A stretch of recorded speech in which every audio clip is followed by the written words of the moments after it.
Have you ever wondered how a tumbler can go from looking like this to looking like this? Well, guess what? I'm going to show you.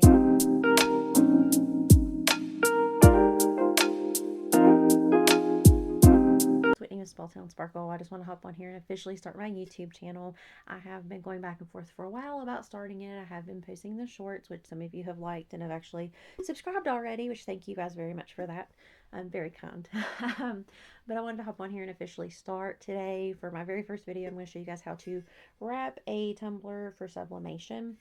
This is just the way that I prefer to do it, through some trial and error, things that I have found that have made my cups come out a little bit better after doing this for a few months. So I just wanted to show you guys. I do want to give a disclaimer that any of the items that I show that I use are in no way, shape, or form sponsored. I would love to be sponsored, but I know very first video, that is never going to happen on a first video. So be patient with me as I'm working through the YouTube stuff, but I'm going to show you the way that I wrap these. My very first thing that I like to do is, if I'm using a new type of cup, I like to take whatever image I'm going to put on my cup, print it off on a regular printer. The reason why I do this is so that way I can make sure that the size that the manufacturer recommends is actually correct. Sometimes there's still a little bit of a variation. One thing that I have found that works well is getting the paper the exact size that you need. No extra, no nothing, no overlay, no nothing. So you want to make sure that your top and your bottom meet perfectly. And then when you wrap it around, you want to make sure that they also meet perfectly, that there is no white space, but then there's also not a ton of overlap.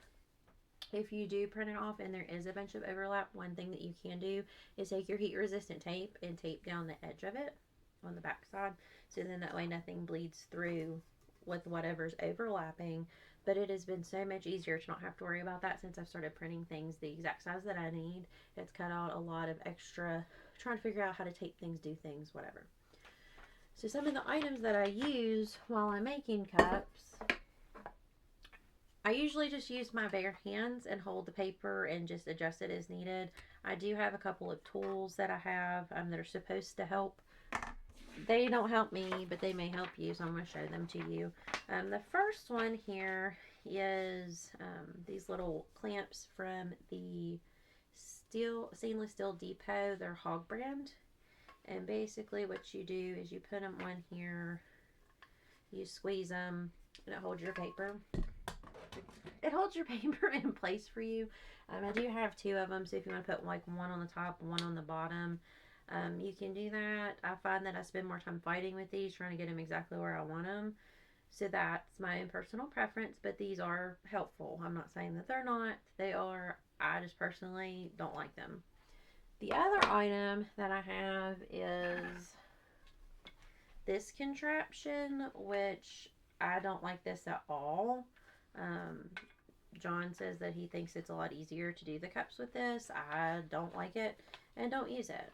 But basically, you put it in here, it holds your paper, and there's different adjustments on it. So there's actually a little sheet in it that comes with it that tells you the size of your tumbler and what it needs to be set on. So that is very helpful and a very nice tool for this. Again, it's just my own personal preference. I don't like this because I feel like I still can't control where the paper is and all this other stuff's in my way. So I just use my hands. And that's what I do. I use my bare hands. Now, when it comes to tape, you obviously want heat resistant tape because you are going to be putting this into a heat press or an oven, whichever one you choose to use. I have a Geonite heat press, which I really love, and I'll do a video on that another time. But I have two different tape dispensers that I use for this. The first one is also from the Stainless Steel Depot. It's Hog brand. And what this one does is it gives you pre-cut little pieces of tape. This is very handy. I use this a lot when I'm putting my seams together, going up and down the cup. So that way I can put a couple, and then if I need to adjust them as I'm working, I've got these little pieces to work with. And then I also use a regular, just little tape dispenser that you can get at like the Walmart or dollar store or wherever for like a couple of bucks.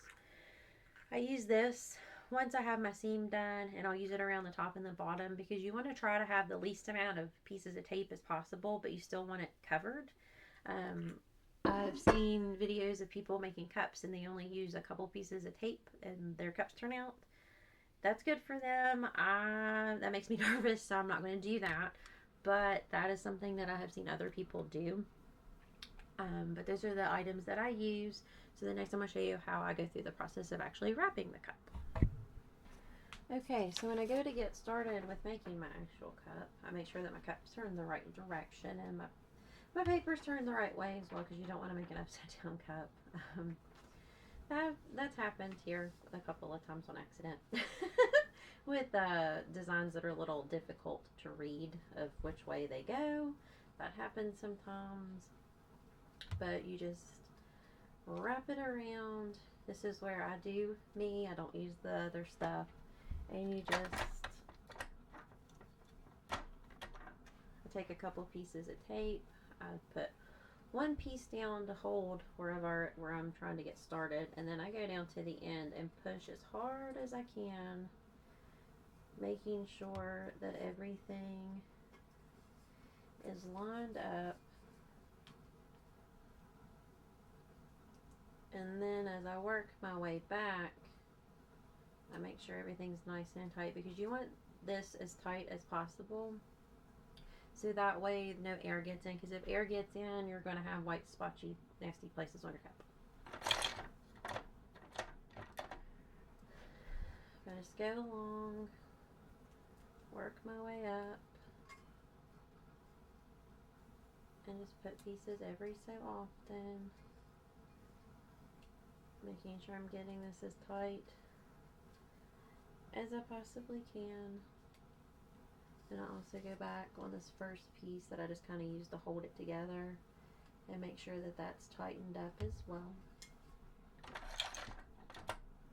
I need a table a little bit closer, or a desktop mirror camera setup. But then you just pull it real close. Just make sure everything's lined up perfectly how you want it. And then the next thing I will do is I usually use the table. I think I'm going to use the table.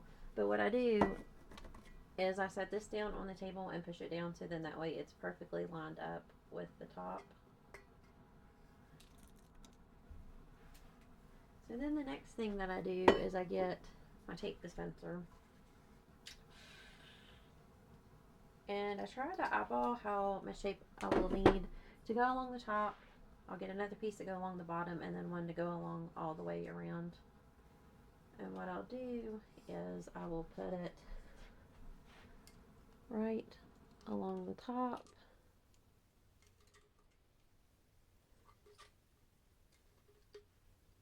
And sometimes I get it perfectly, like today, almost perfect. And then you just push it over, fold it over, make sure there's no, you want it as flat as possible, because you don't want any air up and underneath there. So I just push it down as I go around my cup. And I push, and I push, and I push.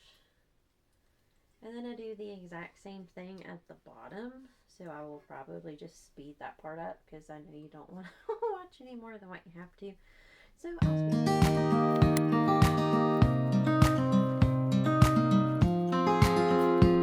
Then my last piece of tape, I will run it from the top to the bottom, or bottom to top, whichever.